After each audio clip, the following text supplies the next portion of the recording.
Tonight on News 5 Live, John Saldivar is back in the game. We'll share the highlights of this past Sunday's convention in Belmopan.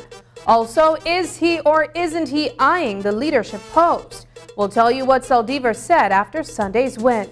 We also take a closer look at the circumstances surrounding the mysterious death of San Pedro mother on Thursday. And a recap of this weekend's big basketball and football moments in Sports Monday. These stories and more coming up on News 5 Live.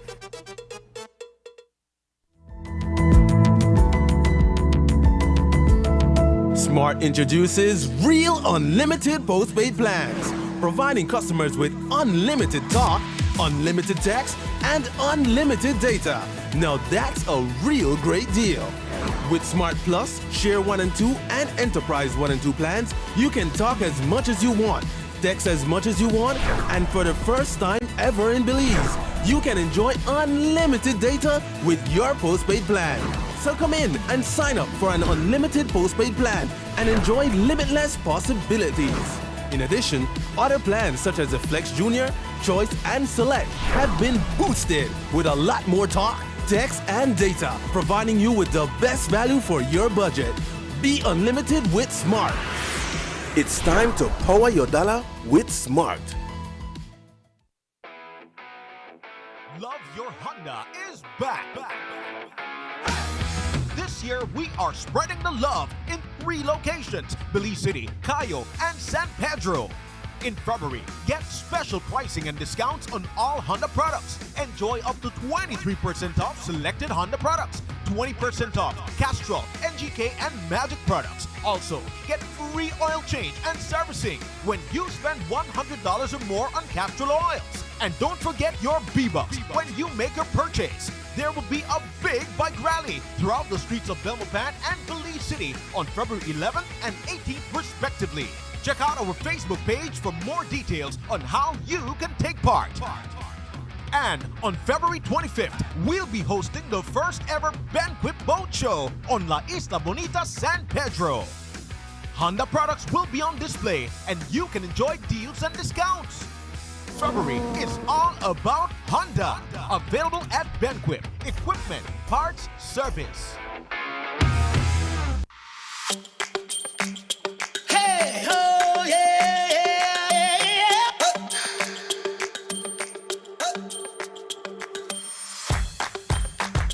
Hey, ho, yeah, yeah, yeah.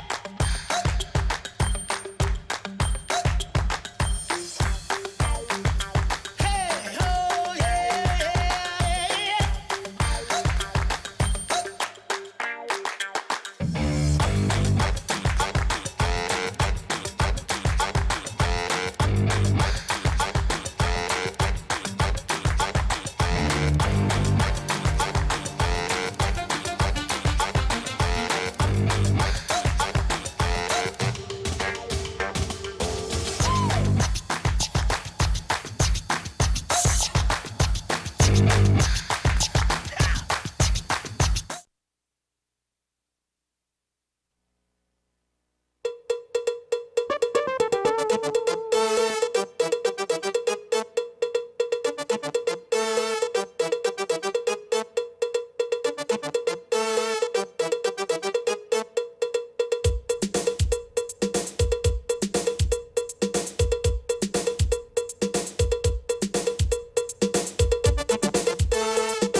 Good evening and welcome to News 5 Live for Monday, February 6th. I am Sabrina Daly.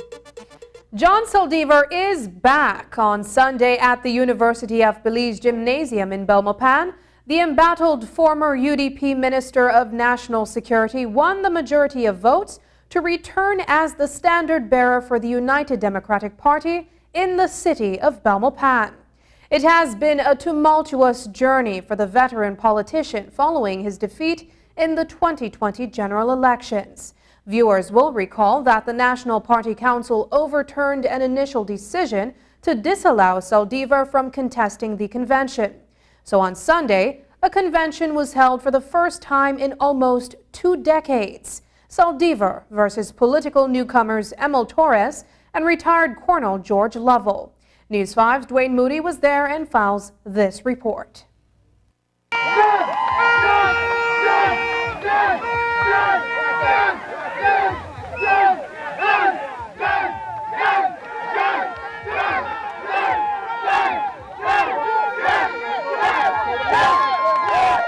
I, John B. Saldivar, do solemnly swear that as the United Democratic Party standard bearer for the Belmopan constituency, I will work diligently to bring victory to our United Democratic Party.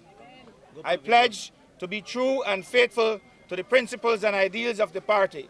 I will uphold the party's constitution and will work hard to the very best of my judgment and ability. So help me God.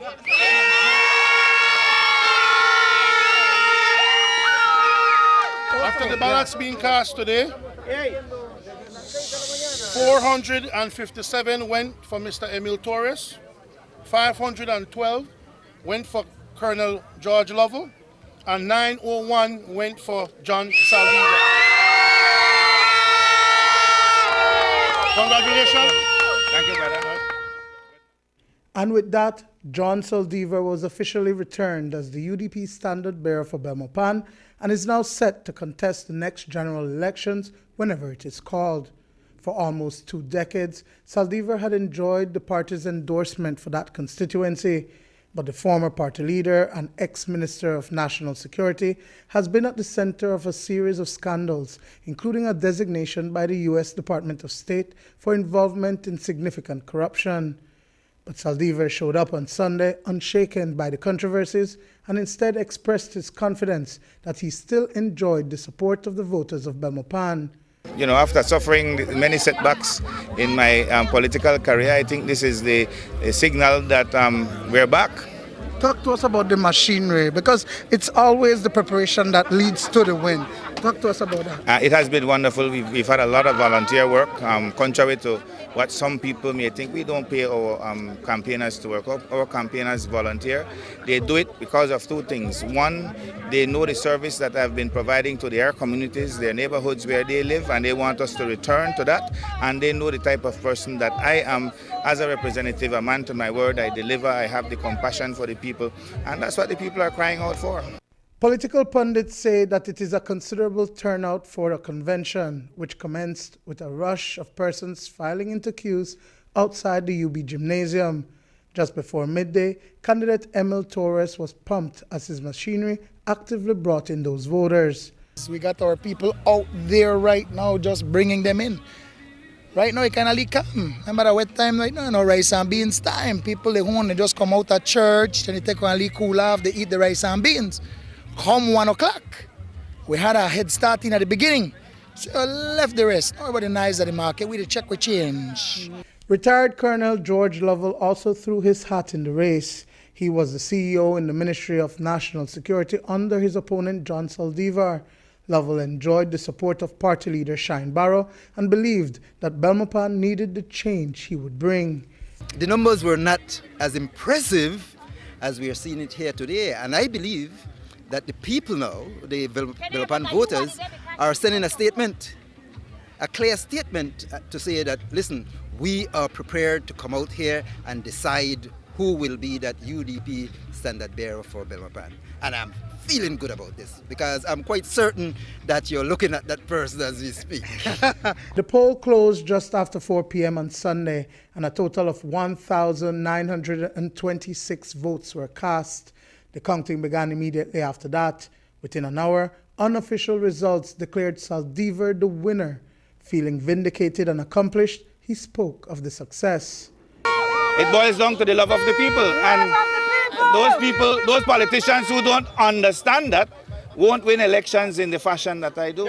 In your mind, does this terminally put to rest all that has been said about you? Well, that's not for me to decide. It's for others who criticize me to decide to give it up. The people of Belmopan have spoken. So if they still want to march like little Johnny against what everybody else is saying, that's up to them. Defeated, Lovell and Torres exited the gym to congratulate Saldivar. The people have spoken, and we have to respect what the people want. This will not just be the end of a George Lovell, because there is a whole lot of need that the people have, and I have to be behind it. I respect the leader of the party. I respect John Saldivar. He is our standard bearer, and I will support him. That's not the way it's supposed to be with a one party. Even though John Saldivar was victorious today, I mean, he's a seasoned politician. I think credit must also be given to Colonel Lovell and to Mr. Torres, who put up good fights, given the fact that they were political novices, so to speak, in the game. So we applaud them as well. They came out hard and they put out their best, and I hope to not see the last of them in politics. There were 44 spoiled ballots. Dwayne Moody for News 5. With this latest victory, is John Saldivar contemplating leadership of the United Democratic Party once again? It is a question that was posed to him and the chairman of the United Democratic Party following Sunday's Belmopan convention.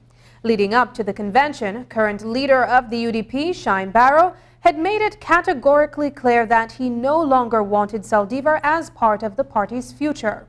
News 5's Dwayne Moody reports. It's clear in the Constitution that you can't use your office for personal gain. And so if a willful suppression charge could be slapped on Mr. Montero, I don't see why it can't be applied to Mr. Saldivar. And if they are not prepared to do that, then they are not serious about fighting corruption, and they can have nothing to say to the opposition as we proceed. While I hope, I implore all eligible voters in Belmopan that can vote in the UDP convention for Belmopan to vote for anybody except Mr. Saldivar.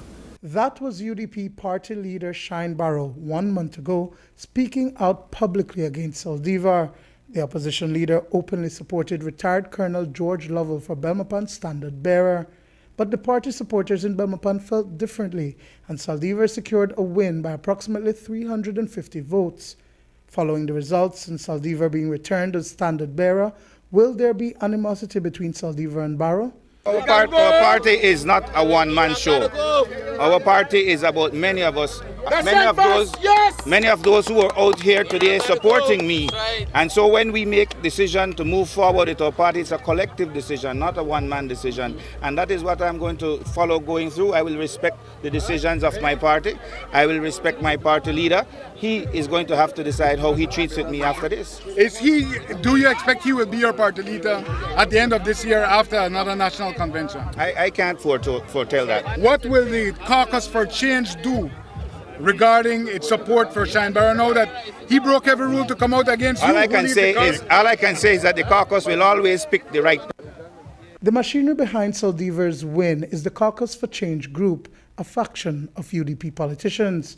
They came out en masse at Sunday's convention in Belmopan. The bloc is considered influential in prompting the leadership shift within the party last year, which saw Collet-era Representative Patrick Faber removed as party leader and leader of the opposition and replaced by Shine Barrow. With the obvious difference in opinions between Barrow and Saldivar on several issues, News 5 asked Saldivar if his eyes were still set on the party's leadership. The reality is that this is a year for national convention and for the leadership. I can say categorically no. I won't be running for party leader the next time around. You can't predict the future. We have a party leader in Shineborough. That's our party leader. We have a person who will represent the UDP in Standard Bearer and Belmopan. That's John Saliva. Those are the facts on the ground as we speak. What the future will bring, we don't know. But I can tell you, my job will be mostly to make sure that we are organized from the ground up this party and to bring as much unity as we can. Dwayne Moody for News 5. Was there hanky-panky taking place during Sunday's convention in Belmopan? It's not uncommon to hear about homes or buildings with long lines near polling stations, and Sunday's convention was no different. Our camera captured unusual activity about a block away from the UB Gymnasium.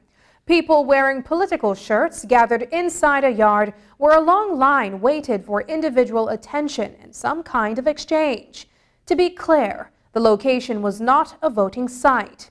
While we cannot verify what was exchanged, why people waited in the snaking line, or if anything was untoward was taking place to pervert the election process, we did put the question directly to the politicians on whether or not voters were getting paid to vote in favor of any of the candidates.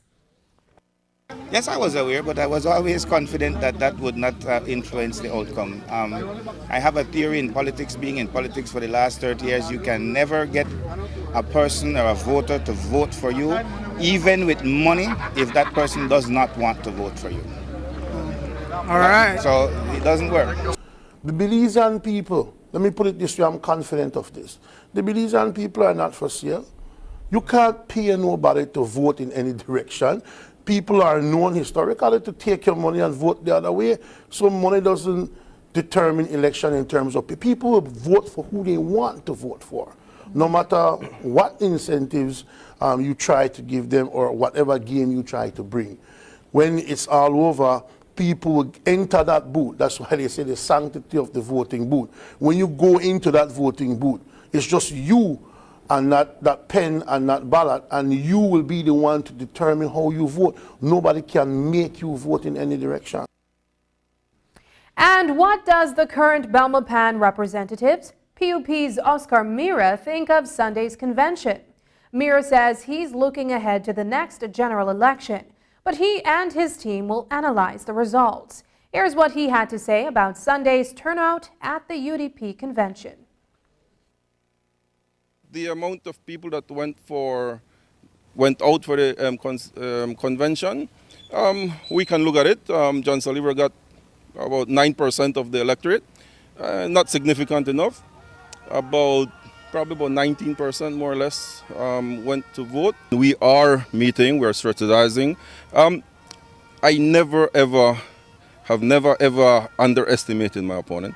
I have won my first election. I didn't win by a small margin, but it was a very large margin. I doubled the votes for him. So I think that we are in good standing in Belmopan. My work is showing, and I believe that the people of Belmopan are appreciative and they believe in me. There's been a little murmur that you had a silent hand in the results yesterday. No, I will say here categorically that had nothing to do with the UDP convention in Belmopan. It's a UDP convention. Let them battle out themselves. I was shown clips of a certain candidate making allegations. I have sent that clip to my attorney for him to take a look at, because I had nothing to do with I had no horse in that race. That is a UDP convention. Mira defeated Zaldivar in the 2020 general elections by over 2,000 votes. Last Thursday, the nation learned that Belize would become the home of former Guantanamo Bay detainee Majid Khan. The 42-year-old arrived in Belize that day, where he was locked up for 2 decades. Khan was held for his involvement in terrorist activities, including meeting with Khalid Sheikh Mohammed, who was a co-conspirator of the 9/11 terrorist attacks at the World Trade Center in New York. During the years that Khan spent imprisoned, he was subjected to torture and inhumane treatment. According to U.S. officials, Khan has fully cooperated with their government. So when the U.S. turned to Belize requesting that Khan be resettled here after serving his sentence, Belize conducted an extensive vetting process, which led to Khan's arrival last Thursday.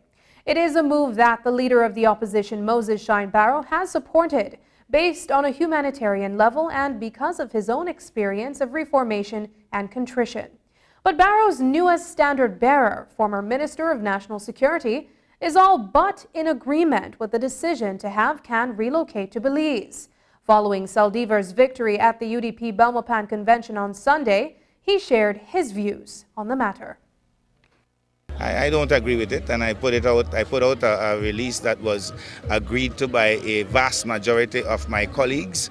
In fact, I can almost say unanimity, except for the party leader almost. All of us are against it. I am certainly against it. I don't know how you would look at it in terms of, us being scared or what, but this is uncharted territory.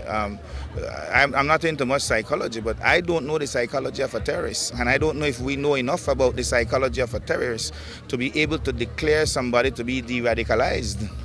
Who does that? Who knows that? What expertise can declare that a terrorist no longer has the kind of intentions that we know that is a part of their doctrine? So I am concerned.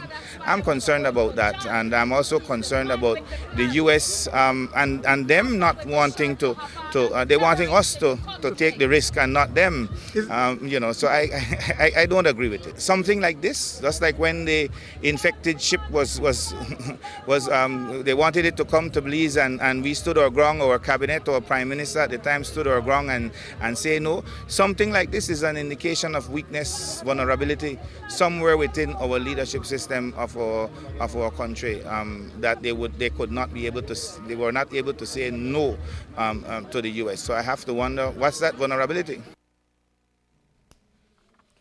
Today, the government announced that Belize will be hosting the Cuban president for an official visit. His Excellency Miguel Diaz-Canel Bermudez, the first secretary of the Cuban Communist Party and president of the Republic of Cuba, will arrive in Belize on Sunday, February 12. President Diaz-Canel was elected in 2018 and is the first person to hold the Cuban presidency.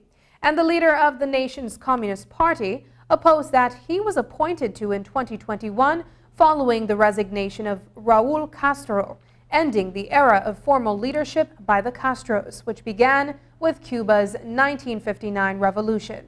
According to the government's release, the president's agenda will include a special sitting of the National Assembly, a bilateral meeting with Prime Minister John Briceño, and the signing of 2 agreements. Coming up, a businessman fights off armed attacker in San Pedro. Find out the details when we come back. Whether you're home or just home for the moment, the beauty that is Belize, every sun-kissed wave, every treasure discovered far beneath the surface, every pristine waterfall and majestic forest will captivate your senses and send your spirits soaring. With our fleet of comfortable, fast vessels and service second to none, San Pedro Belize Express is proud to be with you on every step of this breathtaking journey. Come ride with us to San Pedro or Key Caulker. We're your connection to the vibrant mystery of the jewel. The experience of a lifetime. San Pedro Belize Express Water Taxi. One wave, one journey, one magical moment at a time.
Belizeans deserve a fast, dependable, high-quality internet service in their homes for online, virtual classes, and to work from home.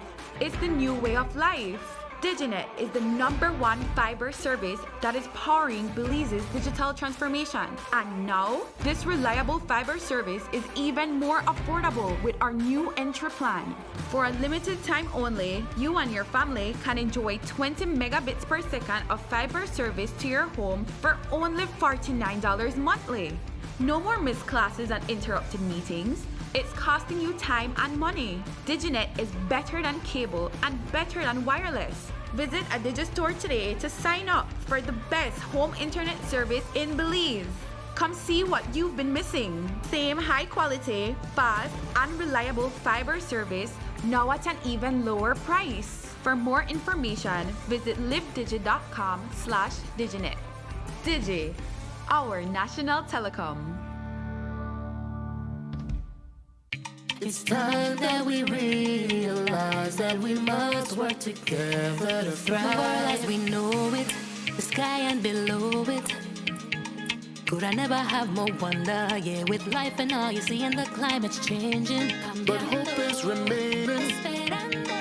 And we can't ignore the future. It depends on you and me.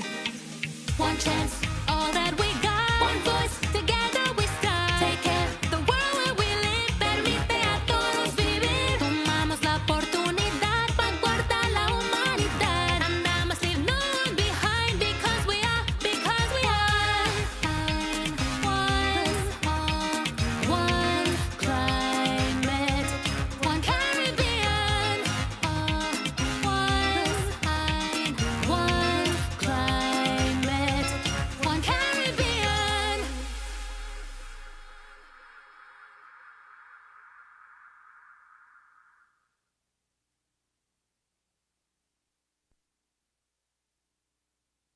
Do you have information about a crime or a fugitive in our community? You can submit a tip anonymously with your smartphone. Using this program in safeguarding our community also protects your identity, keeping you out of the court system, and could earn you a cash reward. Here is how it works. Download the free P3 Tips app from the Apple Store or Android Market. P3 is the provider of our secure anonymous tip collecting software. Open the app and create a PIN, but be sure to remember that number, then select your location. Next, select the type of crime. When submitting a tip, be as specific as possible. If you have a picture, video or audio that will help officers, you can upload them from your phone.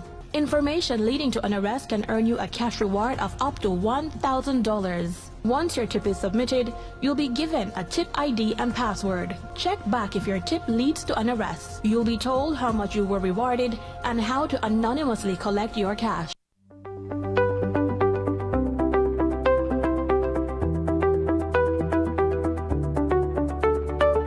The government of Belize, in keeping with its Plan Belize agenda, has focused on health as a pillar of meaningful development. Within 2 years in office, 3 new health facilities were constructed and opened. The Maria Crawford Health Center, fully furnished and equipped, now serves the over 1,500 residents of Crooked Tree. In Keycocker, a state-of-the-art modern health center is now open to serve residents and visitors, a first for the island. The new Belmopan Polyclinic was also opened in 2022, offering outpatient services, maternal and child health, dental and mental health services to residents of Belmopan and surrounding communities. Construction of the San Pedro General Hospital is scheduled to start this year. This is governance for the people. This is government delivering on Plan Belize.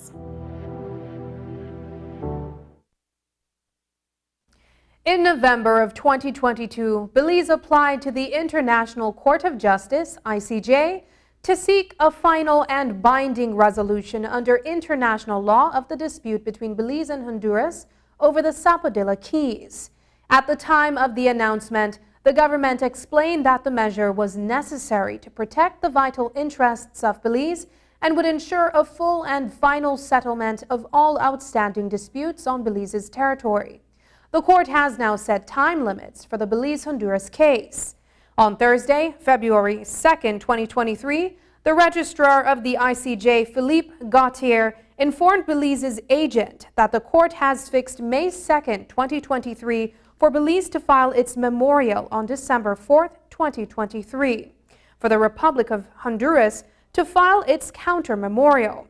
According to the government release, Ambassador Assad Shoman has advised the registrar that Belize intends to file its memorial on or before the deadline set by the ICJ.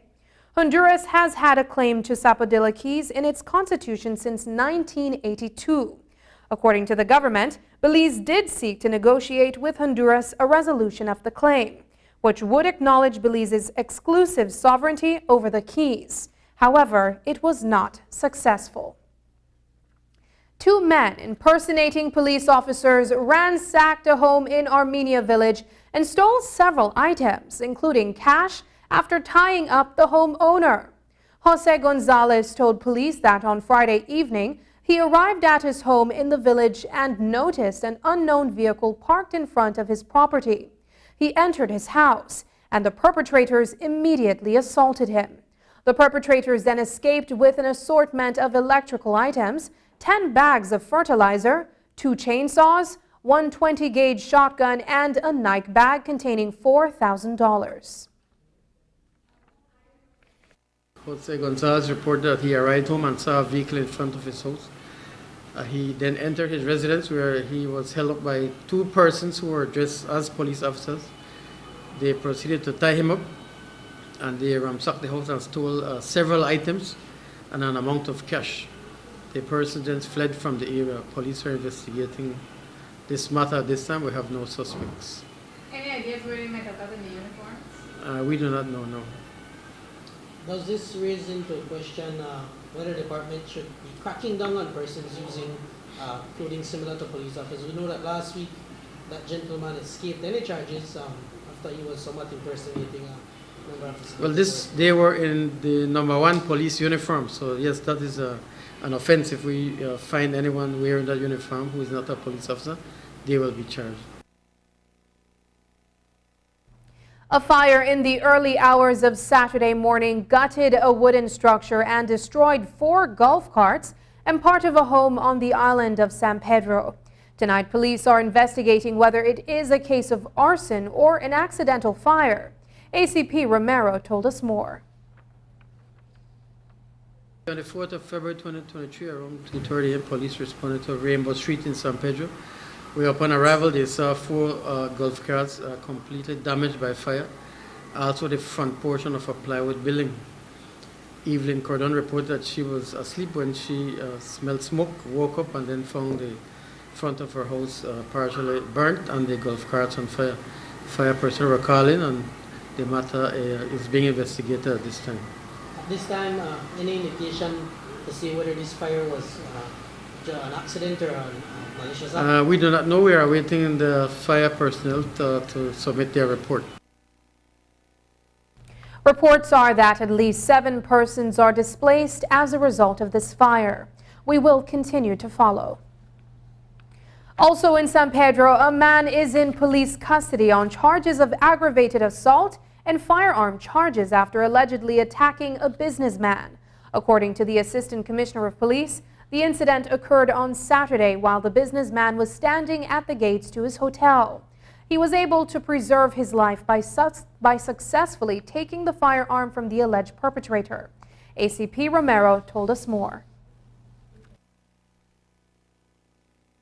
On the 4th day of February 2023, Ahmad Harmuch reported that whilst he was opening the gate of his hotel, he was approached by a male person who pulled out a firearm and pointed at him. The person also threatened him, at which time a struggle ensued, and Harmuch managed to take away the firearm from this person. The police was called. The firearm was retrieved. The person was detained. Ruben Larin has since been arrested and charged with threat of death, aggravated assault, and possession of firearm whilst under the influence of alcohol. An Orange Walk resident dies after experiencing heart complications while driving a tractor. On Saturday, the lifeless body of Carlos Juarez was discovered on Fireburn Road in Orange Walk next to his tractor. An investigation revealed that Juarez was driving his tractor around midday when he experienced a heart attack. Juarez lost control of the tractor and crashed into some nearby bushes. On the 4th of February 2023, Orange Walk police visited an area in the Fireburn area of Orange Walk where they saw a male person lying face up, apparently motionless. The person was identified as Carlos Juarez, driver of Orange Walk. Initial investigation is that the male person was in the area when he came across a tractor that had run off the road, and Carlos Juarez was seen motionless. The body was taken to the hospital where he was pronounced dead on arrival. A post-mortem has been conducted on this person. What information was relayed to the police after that post-mortem? The information we got is that he died from heart complications. Basketball player for the Belize Hurricanes, Kirk Smith Jr., was still not cleared to play on Friday night, despite an appeal tribunal ruling in his favor. The fact that the ruling was not the definitive decision by the league has resulted in the mass resignation of the appeals tribunal, which comprises of members Chief Magistrate Sharon Fraser, Carlton Young, and Charles Ellis. It is a massive blow for the BEBL and the sport of basketball in Belize. If you have been following the BEBL from the start, you would know that Kirk Smith Jr., the son of Belize's basketball legend Kirk Smith Sr., has been embroiled in controversy over his contract with the Belize Hurricanes. Smith was accused of signing 2 contracts for the 2023 BEBL season, the first with the Belize City Defenders and a second with the Belize Hurricanes. In light of these allegations, the league's commissioner Chris Megan suspended Smith for a year. Soon after, the management of Hurricanes appealed the decision. And on Thursday night, the league's appeal tribunal handed down its ruling. Kirk Smith Jr. never signed 2 contracts. He signed 1 legal binding contract, which is with the Belize Hurricanes, who flew him out. Yes, the Belize Defenders contacted him first. Yes, the Belize Defenders were talking to him first, but there was never a legal binding contract, which Ms. Sharon Fraser explained to the Belize Defenders when they took it up to court. Now, they went and called an emergency meeting between all the teams of them together in trying to sanction Kirk Smith Jr. for 7 games. And as the mother of Kirk Smith Jr., I'm taking it up to FIBA, so now it's in FIBA's hand. And they're going to see the hypocrisy that's going down there in Belize. There's much more news after the break, but first, here's the weather update with data from the Belize Met Service.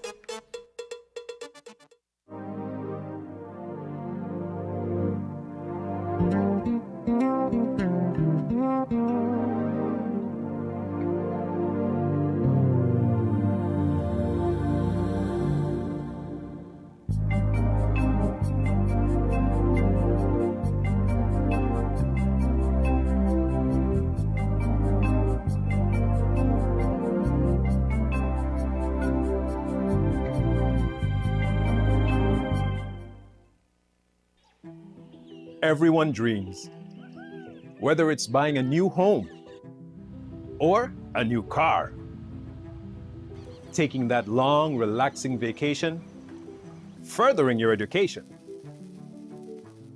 opening your own business, or when you need us the most. St. John's Credit Union makes it effortless to help you harness the power of your finances. We know that life's constant change demands financial flexibility. And at St. John's Credit Union Limited, we want you to be prepared. Become a member today so you can start your journey towards safe saving, smart borrowing.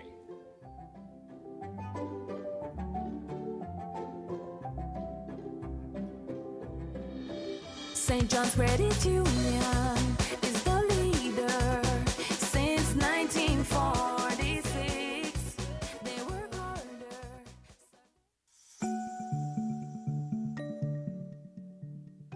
Hi, Hi, I am Maria Sobaydayam from the beautiful Pachacan village, Corozal district. I am a proud teacher for the Corozal Community College and also proud and satisfied customer for Development Finance Corporation of Belize. My experience with DFC, it started in 1997 when I first went to ask for assistance for a student loan so I could complete my bachelor's degree in biology. And thankfully it was approved, and so as a result of that I was able to finish my studies. Being the institution that would provide what I needed, I then applied for a loan to do an extension at my house so that I could better accommodate myself and my 4 girls. I am so thankful to Mr. Che, who assisted me in getting a reduced interest rate of 7.5%, which when you look at it, it is a significant amount that I am able to save when it comes to my payment. I was able to get an additional amount so that I would build my upstairs, which is something that I had wanted to do long time ago. And so finally now I have my upstairs. I am able to accommodate my growing family, which is my daughter with her husband and my first grandson downstairs. And of course now I have much more space for myself and my other girls upstairs. And so as a family, I can say that DFC has improved my quality of life by giving me the opportunity to do the projects that I have wanted to do, and I can say that I am satisfied up to now.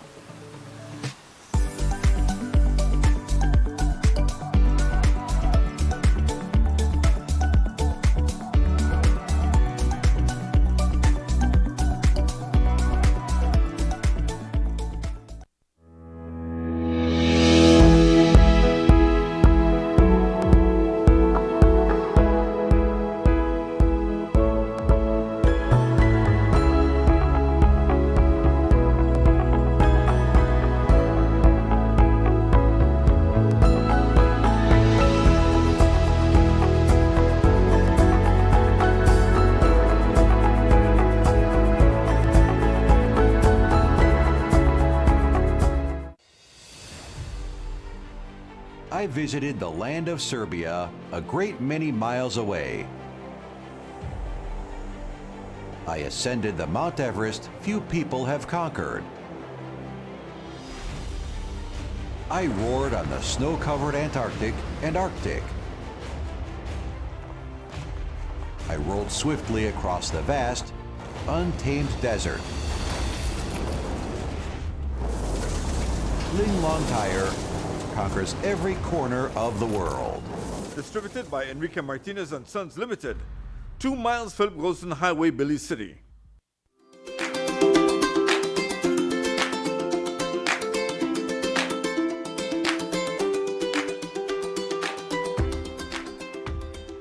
Just 2 years in office, the government of Belize has made major strides in expanding access to education, a commitment in its Plan Belize agenda. In Belmopan, a building with 6 classrooms was constructed for the St. Michael's RC School. The new structure was handed over with furniture and learning tools, and features an access ramp for students with diverse abilities. The Louisiana Government School in Orange Walk benefited from 5 new classrooms, complete with musical equipment, appliances, furniture, and resource materials.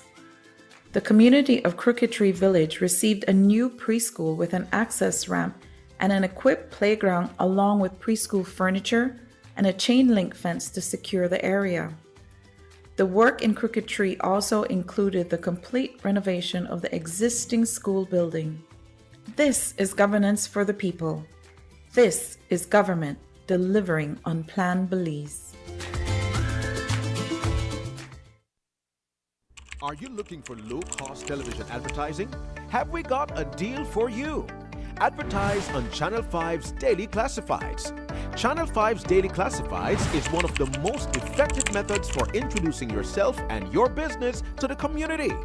Use our Daily Classifieds to recruit employees, promote specials, promote your products or services, promote a business opportunity, increase traffic to your website, and advertise items you have for sale. Let us help you to save valuable time and money. Call us today at 280-0013 or visit us at our offices on Coney Drive to discuss how we can help your business grow affordably. Channel 5 Daily Classifieds. Advertise today.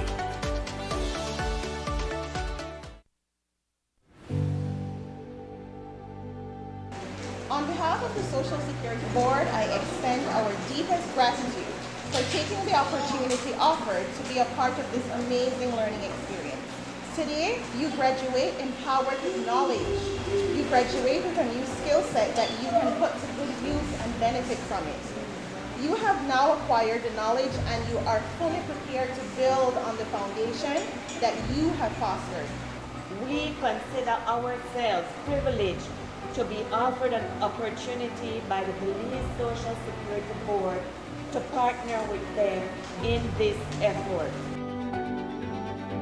Thank you all for allocating. So we want to thank Social Security Board to provide the funding for that. And we appreciate it and we hope they continue to provide opportunities like this for more people. Thank you.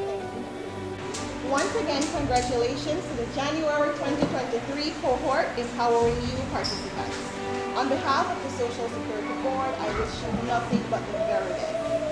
Empowering You! 34-year-old Nicole Polonio was laid to rest on Saturday in the island town of San Pedro, 1 week after she was seen on the streets acting out of character in what her friends called a mental breakdown. What happened thereafter is being investigated because the mother of 5 was restrained with chains and padlocks and died 6 days later inside a room at the family home. Today, News 5's Dwayne Moody revisits the story and speaks to psychologist and medical doctor about the circumstances surrounding Nicole's mental health and what could have led to her death. Last week, we aired the chilling story on the death of Nicole Polonio, a mother of 5 in San Pedro. What was witnessed by many beginning the week of January 19th, a woman in the nude on the street, the actions taken by the family, and her ultimate death is like the script of a horror movie, and a police investigation is ongoing. We have since carried out a thorough investigation.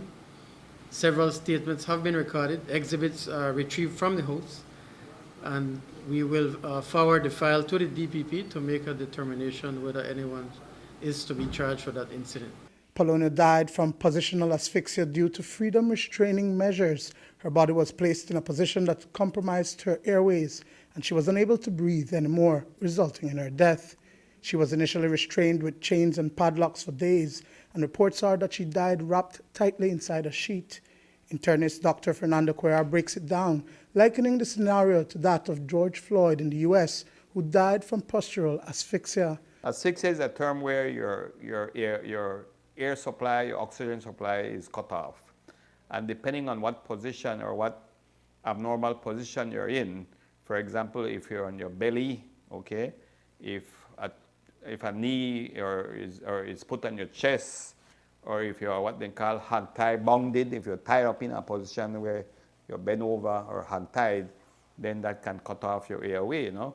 And remember, your airway starts from your mouth and nose down to your windpipe and your chest. This happens over a period of time? Of course. It can vary. I can't say for sure how much time it can take, but it's not instantaneous. It's not instantaneous for sure. No? According to the family and friends, Polonio had no history of having suffered from any mental health condition, but the symptoms she exhibited say otherwise. There was the initial incident where this person was on the street. And that is a huge change from what she typically is, a mother of 5, a respectable 34-year-old. And so in this instance, that would have been a large indicator to seek out medical intervention. Psychotic episodes could be a result of a medical condition. A psychotic episode could be the result of drug use. A psychotic episode could be the result of bipolar disorder. A psychotic episode could be the result of many other things besides schizophrenia. That diagnosis, however, would have had to be done by a psychiatrist or a professional in the mental health field. While by all accounts it is not believed that the family intentionally caused the death of Polonia, their actions may have caused more harm than good.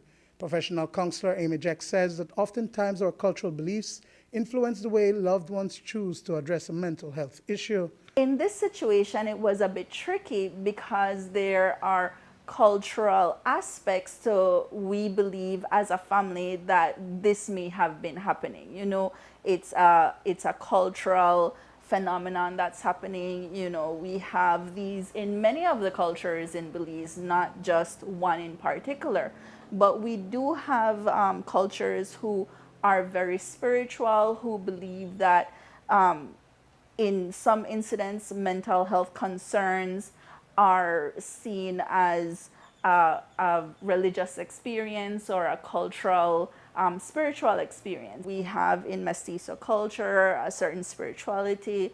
In Christianity, we have other spirituality, you know, where we look at spirits, possessions, demons, and, you know, all of these happen, and we don't want to undervalue that happens in our culture. When we look at it from a mental health perspective, it's always in a cultural aspect. But what we really want to determine are, one, the changes that are happening, and two, what harm is happening. So in this context, if we see someone who all of a sudden starts to blurt out profane things, from a cultural perspective, it could be a possession. From a mental health perspective, it could be, you know, a mental health diagnosis. You want to make sure that you see improvement in a shorter amount of time. If you see an exacerbation of symptoms, then you want to seek something else as well. Her friends, police, and the community made several attempts to get Polonia assistance, but the family refused. While there is some level of restrainment used at medical facilities during psychotic episodes, Jack says that it is not done for a prolonged period of time. So when is the best time to seek professional medical intervention? If this person is a danger to themselves or to someone else, it's very important to seek help. So who do you seek help from? If culturally you are going to a pastor, or culturally you're going to someone who's a spiritual leader, then that is one step. If you want, you can also go through the medical profession as well. In that case, you go to the polyclinic nearest you or to the hospital nearest you. All the polyclinics and all the hospitals in Belize have opportunity for referrals to the psychiatric unit, to the mental health unit. So they have access to counselors, they have access to psychiatrists through the polyclinic. You want to make sure that you see improvement in a shorter amount of time. If you see an exacerbation of symptoms, then you want to seek something else as well. Dwayne Moody for News 5. Belize has enacted regulations to further protect the poultry industry from health hazards. The Poultry Health Regulations 2022 came into effect in November of 2022. And a few days ago, the 11th European Development Fund's Sanitary and Phytosanitary Measures Project praised the move by the Belize Agriculture Health Authority, BAHA. A media release from Bridgetown, Barbados says the regulations will enable the BAHA, in collaboration with poultry farmers, to effectively prevent, control, and eradicate poultry disease. It also stated that Belize now has regulations that will facilitate measures for improved production, market access, and trade of poultry. We spoke with the manager of the Belize Poultry Association, Armando Coo, about the regulations and the impacts on the local poultry industry. What has happened is that when we had the 2015 AI low pathogenic in Spanish lookout outbreak, there was not a proper regulation to do what Baja did in Spanish lookout. So out of that experience, we said we need to improve the regulations, and we work on it. We started working on it from then. So it's a document that has been quite some time in the making. And fortunately, we got it done finally last year. And it speaks to, one, control of diseases, biosecurity, registration of establishments. That's the basic trust. And movement control in times of disease. How do we move poultry products and poultry whatever? First of all, we need to safeguard the industry. So for example, if you're a farmer and you are in a community where your farm has an outbreak, we have to control that so that it doesn't pass to other communities, which means we would restrict and limit your movement and the movement of your animals, not necessarily you, but your animals, to other areas that are not infected. And this document allows for that. And I would imagine from the export industry, it would provide some sense of security that certain protocols and regulations are being followed in the handling of poultry here in Belize? Yes, definitely. It gives whoever wants to trade with us confidence that we are doing the right thing, that we are stamping out any disease that comes out as quickly as possible, and therefore they can trust that once we have that certification that the disease is controlled, they can trust our products. And while Baja plans to host training sessions for stakeholders within the industry, Belize remains threatened by the highly infectious avian flu. Early last month, we reported that the industry is on high alert following confirmation of the virus in neighboring Mexico and Honduras. And while we haven't heard much more since then, COA says the threat has only increased. The updates are not too good because we have more countries reporting more pelicans with highly pathogenic AI. Fortunately for us, it has not been reported in Belize. We're actively surveilling. We are out there with our partners. We are collecting sample and testing, and so far we have come up with negatives. Because people call and say, oh, pelicans are dead, yes, but when we go there and do the sampling and testing, it's negative. So something else, I mean, somebody might, a couple of them we noticed that they were hurt, so somebody stoned them, like hurt them, and therefore they can't feed, so they started dying. I don't know. But something else out there is getting them. But we're concerned, and we're at a high level of alert industry-wise. Why? Because the problem has been reported in the north coast of Honduras, which is the whole Bay of Honduras encompasses basically, and then it has been reported in Yucatan. So we're in the middle of two focal points, right? And being in the middle, well, we don't know when it will be our turn, but we're keeping our fingers crossed and we're surveilling. When we return, a new police precinct for Belmopan community in Belmopan.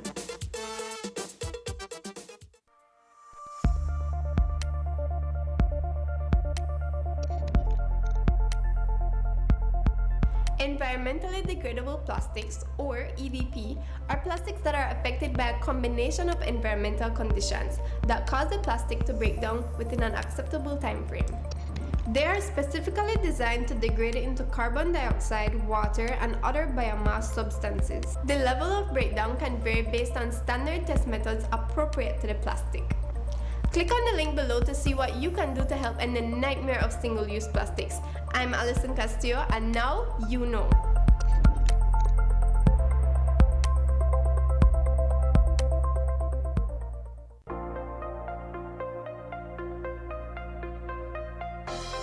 Welcome to Design Depot.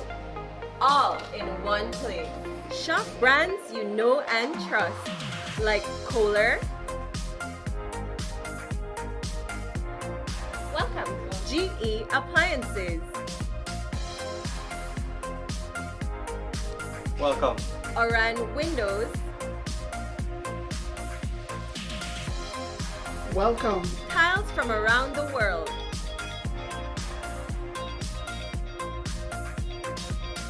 Welcome, Sherwin-Williams Paint and Coatings.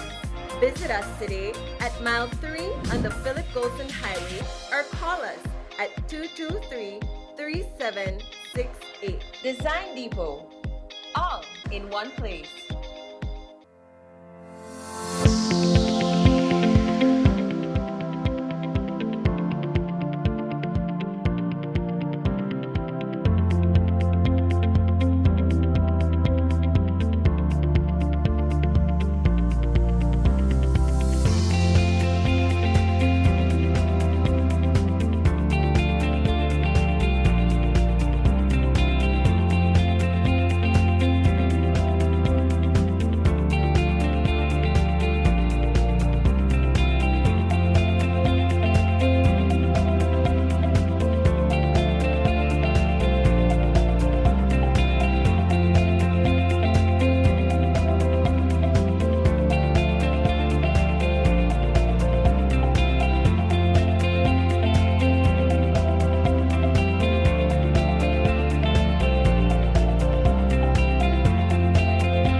Smart introduces Real Unlimited Postpaid Plans, providing customers with unlimited talk, unlimited text, and unlimited data. Now that's a real great deal. With Smart Plus, Share 1 and 2, and Enterprise 1 and 2 plans, you can talk as much as you want, text as much as you want, and for the first time ever in Belize, you can enjoy unlimited data with your postpaid plan. So come in and sign up for an unlimited postpaid plan and enjoy limitless possibilities. In addition, other plans such as the Flex Junior, Choice, and Select have been boosted with a lot more talk, text, and data, providing you with the best value for your budget. Be unlimited with Smart. It's time to power your dollar with Smart. Do you have information about a crime or a fugitive in our community? You can submit a tip anonymously with your smartphone. Using this program in safeguarding our community also protects your identity, keeping you out of the court system, and could earn you a cash reward. Here is how it works. Download the free P3 Tips app from the Apple Store or Android Market. P3 is the provider of our secure anonymous tip collecting software. Open the app and create a PIN, but be sure to remember that number, then select your location. Next, select the type of crime. When submitting a tip, be as specific as possible. If you have a picture, video, or audio that will help officers, you can upload them from your phone. Information leading to an arrest can earn you a cash reward of up to $1,000. Once your tip is submitted, you'll be given a tip ID and password. Check back if your tip leads to an arrest. You'll be told how much you were rewarded and how to anonymously collect your cash. We reported earlier on John Saldivar's victory in Sunday's Belmopan convention. Well, according to UDP Chairman Michael Perifit, he is hopeful the remaining UDP conventions will reflect the same kind of unity displayed among candidates on Sunday in Belmopan. This morning, he told the host of Open Your Eyes that Sunday's turnout is a clear indication that UDP supporters are not listening to the negativity that shrouds certain members within the party. Here is what Perifit had to say. Well, hopefully they will be the same. We fully expect that for the conventions that are coming up, that they will approach it the same way that the Belmopan candidates did. I said yesterday that nobody talked about the fact that the Belmopan convention, it was a clean campaign.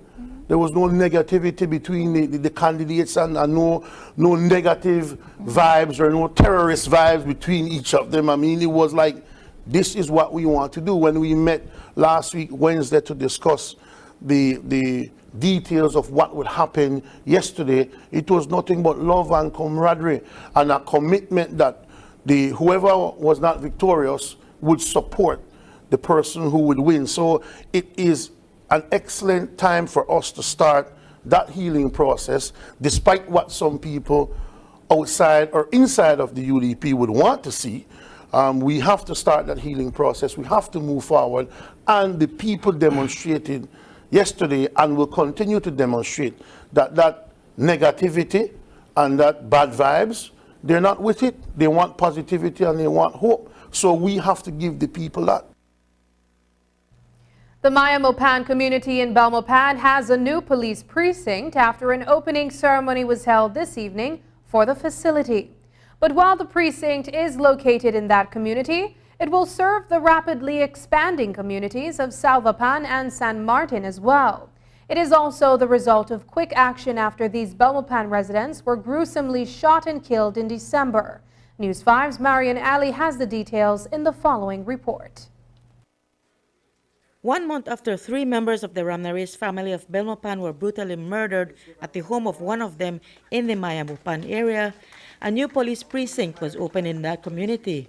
Commissioner of Police, Chester Williams, said that it will be staffed with 10 police officers. We have to find the resources to be able to man these very important precincts. While we look at that heinous event that brought us here today, we can all safely say that hereinafter, the Mayamopan and surrounding area is going to be a much safer place. Minister of Police Karim Musa committed to expanding the number of qualified police men and women who serve in the Belize Police Department. We are graduating in a few months 150 new recruits. And again, we have to acknowledge where we have changed the game, that it's not by political appointment that you are appointed a police officer. You have to have a high school degree. You have to pass an extremely rigorous vetting process for you to now qualify to become a police officer in this country. For the Belmopan area representative, Oscar Mira, this was a response to a request that the residents of the area had made of him of a fast-growing capital city. The city of Belmopan has been expanding, and in expanding to the eastern side of the city, we have a very large community, which is the Salvapan, San Martin, and the Mayamopan community. It's very populated. That is the expansion of Belmopan right now. So the services that we provide in terms of the police and fire station and all those rest of services, we need to expand it. According to Mira, the precinct will be able to function on its own with a vehicle and equipment to conduct patrols. And for the mayor of the municipality, who frequently promotes self-sustainable projects, Mayor Sharon Palacio, she says she will do her part to ensure that crime is minimized. Rest assured that I have and will continue to avail myself to you at all times to fight crime and develop minds. My heart is open to make Belmopan an example of peace and development and prosperity for all of we. Reporting for News 5, I'm Marion Ali. Up next, cyclist Derek Chavarria featured in Sports Monday and BEBL's Weekend Showdowns. Galenia Hospital, located in Cancun, Mexico's premier tourism destination, is a state-of-the-art healthcare facility that provides highly specialized medical services. We are Quintana Roo's biggest private hospital with board-certified doctors and staff. Some of our services include Cath Lab, Adult Intensive Care Unit, Neonatal Intensive Care Unit, emergency rooms, operating theaters, ambulance services, and more. We are a medically accredited hospital by JCI, Accreditation Canada International, and General Health Council, providing extraordinary care in every specialty, from our cardiology department to our neurology center. We are focused on treating the entire person, body, mind, and spirit. Contact us at medicaltourism@hospitalgalenia.com or visit our website at www.hospitalgalenia.com. Come to Galenia Hospital in Cancun for a truly personal medical care experience. Ray, what's wrong? It's him. He hit me again. Oh my gosh. This time it was worse. He slammed my face in the wall and threatened to kill me. If you or someone you know is experiencing family violence, call 0800 for Way Out. Or you can text or WhatsApp to 672-9628.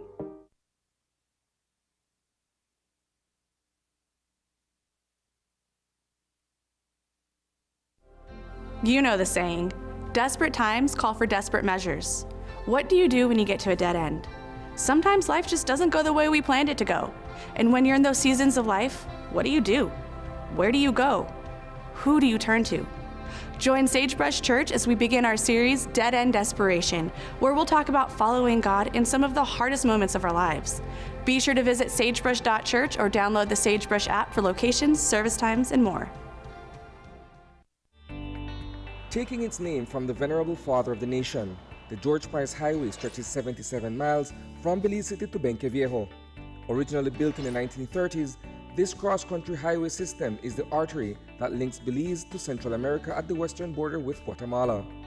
That connection facilitates overland trade, supporting Belize's economic development. Winding its way across the scenic countryside, the George Price Highway, from Roaring Creek to Esperanza, has been fully reconstructed to meet international standards, with particular emphasis on road safety. A shorter and hassle-free commute is best enjoyed when everyone obeys the traffic laws. To reduce the number and frequency of road traffic accidents, It means that a seatbelt must be worn at all times and the speed limit observed when traveling along the highway. It also means that pedestrians must use sidewalks and crosswalks where available. Buses should only board and discharge passengers at a designated bus stop. Road safety is everyone's responsibility. It begins with you.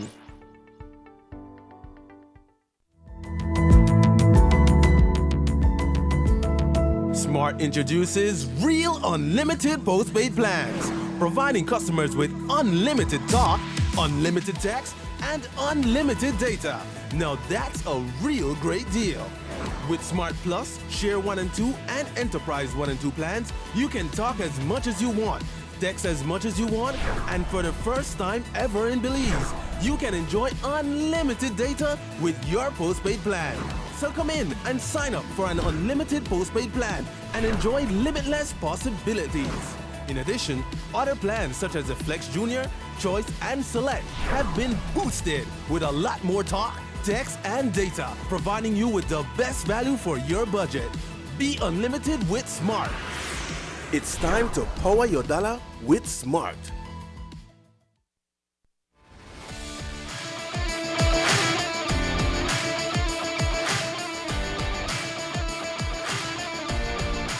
Welcome back to another edition of Sports Monday. I am Paul Lopez. We have a lot to present to you tonight, from cycling to a controversial start to the Belize Elite Basketball League, and then on to some highlights from the Central Secondary School Sporting Association's 2023 football tournament. So folks, let us get right into what we have prepared for you tonight, starting with our player profile for this week. We talked with one of Belize's most promising cyclists, Derek Chavarria, who won the Krems New Year's Day Cycling Classic for 2023. Here's that story. Following in the path of his father, 1981 cross-country runner-up Jocelyn Chavarria Sr., and his brother, the 2015 Caribbean Cycling Championship U23 bronze medalist Jocelyn Chavarria Jr. 19-year-old Georgeville resident Derek Chavarria is on pace to become one of the region's top cyclists. Chavarria is currently pursuing a degree at Lees-McRae College in North Carolina. I began cycling in, it was actually my brother who got me into the sport, and that was in 2011. I was 8 years old, and he just pretty much invited me on rides, and he built up a bike for me, and I just started to ride casually. I never had no intentions like racing as yet. But as time progressed, I started to notice that my fitness increased, and my brother just said, well, try out a race, and so you go. And now we're here. Chavarria has dominated several races both locally and regionally.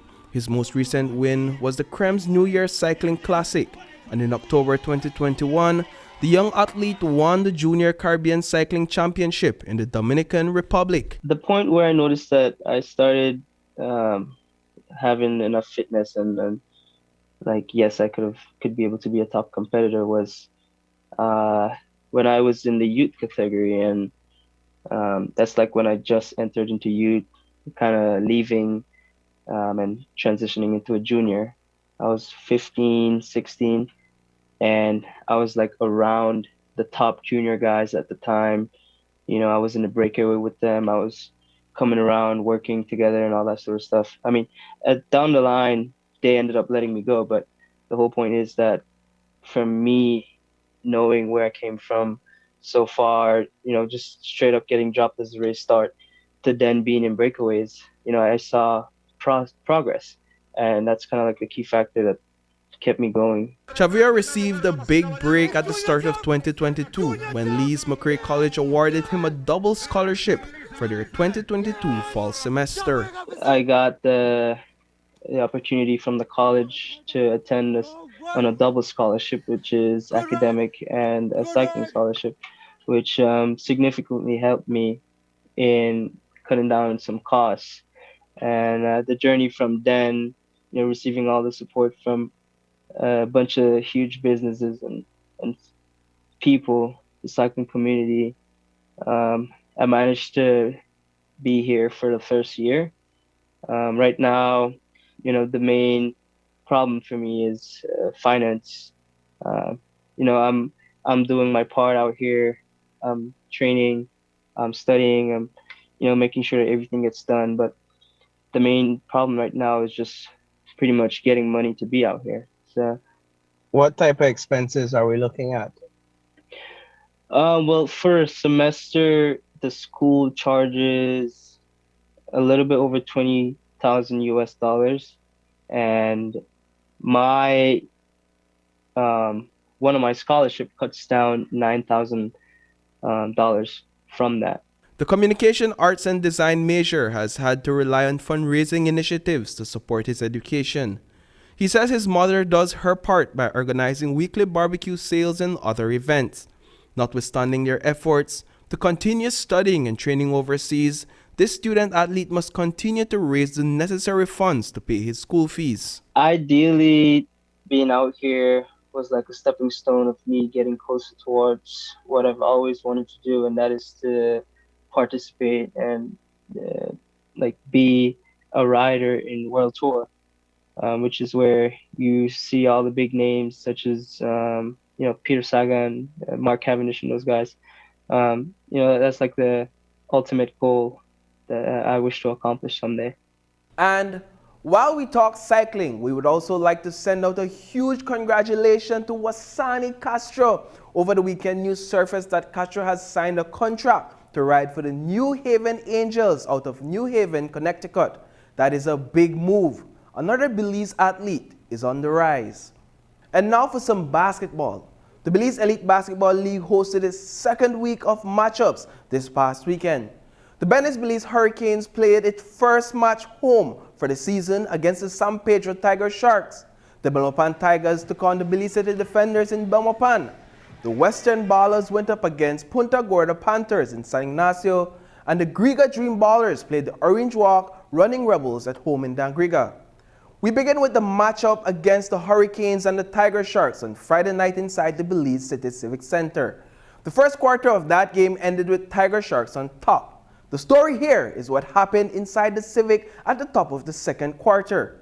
In the first instance, a referee ejected Rico Black, the San Pedro Tiger Sharks coach, from the match after a player on the bench began using obscene language.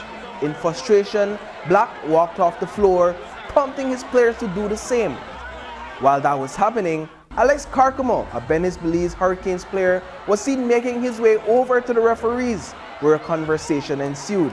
That then led to Carcamo being ejected from the game.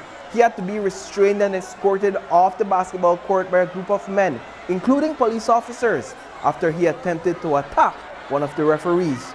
But we spoke to Carcamo after the incident. What had happened was somebody from the Tiger Sharks bench jumped up and I guess cursed. And so that got Rico Black his first technical. And then Rico actually got a technical. But what he didn't realize is, the rule in FIBA is when you get a technical on the bench, it automatically goes to the coach.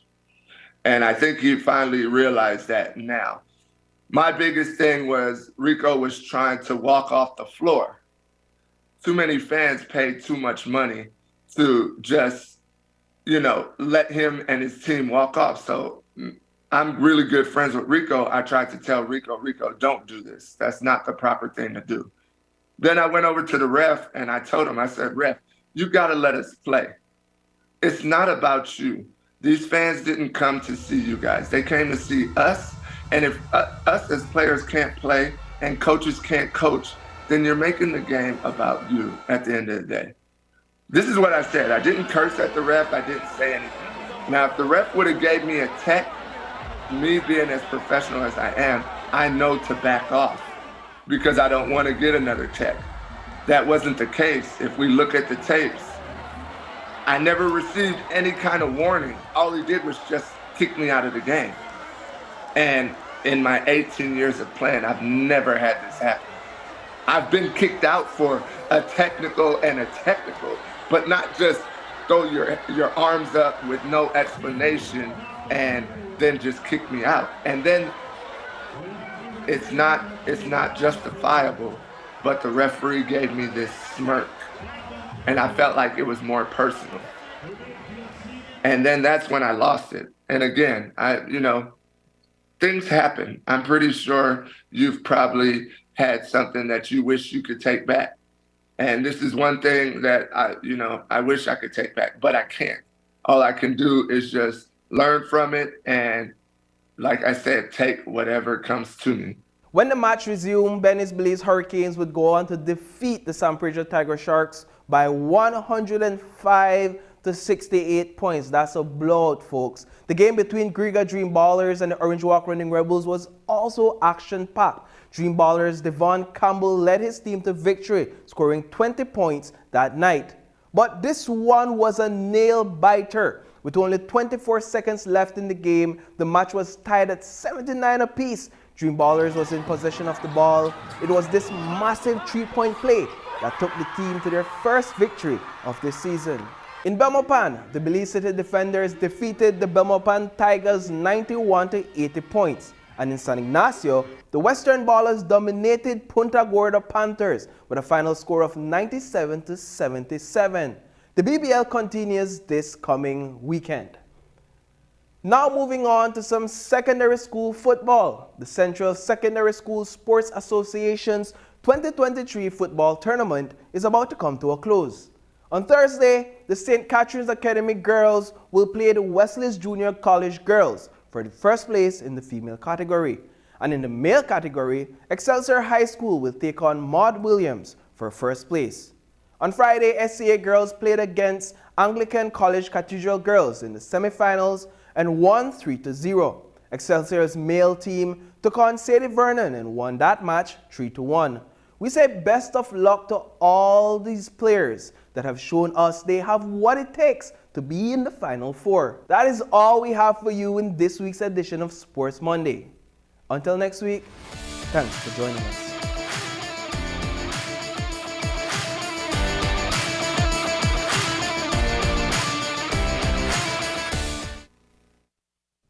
And that's the news. Tonight's broadcast is available in both text and streaming video at channel5belize.com. You can also connect with us on our Facebook page at facebook.com/News5Live. I'm Sabrina Daly. Thanks for joining us. And from all of us here at News 5, please remember to wash your hands, keep your social distance, and stay safe. Good night.